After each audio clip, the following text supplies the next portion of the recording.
ಪಹಲ್ಗಾಮ್ ಮತ್ತು ಡಿಲ್ಲಿ ಏನು ಅಟ್ಯಾಕ್ ಆಯ್ತಲ್ಲ, ಆ ಟೆರರಿಸ್ಟಿಗೆ ಫಂಡಿಂಗ್ ಮಾಡೋದು ನಮ್ಮ ಇಂಡಿಯಾದವರು. ಕೇಳಿ ಶಾಕ್ ಆಗಬೇಡಿ. ಈಗ ಪಾಕಿಸ್ತಾನದವರು IMF ಮತ್ತು ವರ್ಲ್ಡ್ ಬ್ಯಾಂಕಿಂದ $44.57 ಬಿಲಿಯನ್ ಅಷ್ಟು ಅಮೌಂಟ್ನ ಲೋನ್ ಆಗಿ ಪಡೆದಿದ್ದಾರೆ. ಇಲ್ಲಿವರೆಗೂ ಇವರು ಲೋನ್ನ ತೀರಿಸೇ ಇಲ್ಲ. ಆದರೂ ಕೂಡ ಈ ಸಂಸ್ಥೆಗಳು ಇವರಿಗೆ ಪದೇ ಪದೇ ಲೋನ್ನ ಪ್ರೊವೈಡ್ ಮಾಡ್ತಾರೆ. IMF ಆ್ಯಕ್ಚುಲಿ 190 ಕಂಟ್ರಿಯ ಗ್ರೂಪ್ ಆಗಿರುತ್ತೆ.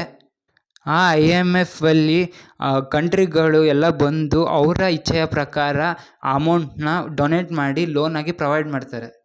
ಇವ್ರು ಯಾಕೆ ಡೊನೇಟ್ ಮಾಡ್ತಾರೆ ಅಂದರೆ, ತುಂಬ ಪಾವರ್ಟಿಲಿರೋ ಜನಗಳನ್ನ ಅಪ್ಲಿಫ್ಟ್ ಮಾಡೋದಕ್ಕೆ ಅಥವಾ ಅವರ ಹಂಗರ್ನೆಸ್ನ ನಿಲ್ಲಿಸೋದಕ್ಕೆ ಇವರು ಡೊನೇಷನ್ ಮಾಡ್ತಾರೆ.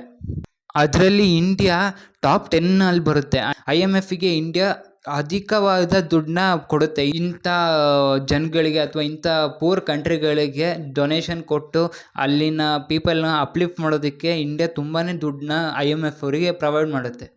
ಅದನ್ನು ಯೂಸ್ ಮಾಡಿಕೊಂಡು IMF ಅವರು ಬೇರೆ ಬೇರೆ ಕಂಟ್ರಿಗೆ ಲೋನ್ನ ಪ್ರೊವೈಡ್ ಮಾಡ್ತಾರೆ. ಆದರೆ ಲೋನ್ ಪ್ರೊವೈಡ್ ಮಾಡೋಕ್ಕಿಂತ ಮುಂಚೆ IMF ಅವರು ಸ್ವಲ್ಪ ಕಂಡೀಷನ್ಗಳಿಗೆ ಸಿಗ್ನೇಚರ್ ಹಾಕಿಸ್ಕೊತಾರೆ. ಮತ್ತು ಅವರ ಕಂಡೀಷನ್ ಏನಂದರೆ, ನೀ ಈ ದುಡ್ಡನ್ನ ಎಕನಾಮಿಕ್ ಬೂಸ್ಟಿಗೆ ಅಂದರೆ ಎಕನಾಮಿಕ್ ಆ್ಯಕ್ಟಿವಿಟಿಗೆ ಮಾತ್ರ ನೀನು ಯೂಸ್ ಮಾಡ್ತೀಯಾ ಮತ್ತು ನಿನ್ನ ಕಂಟ್ರಿನ ಡೆವಲಪ್ ಮಾಡ್ಕೊಳಕ್ಕೆ ಮಾತ್ರ ಯೂಸ್ ಮಾಡ್ತೀಯಾ ಅಂತ ಅಗ್ರಿಮೆಂಟಲ್ಲಿ ಬರೆದಿರುತ್ತೆ.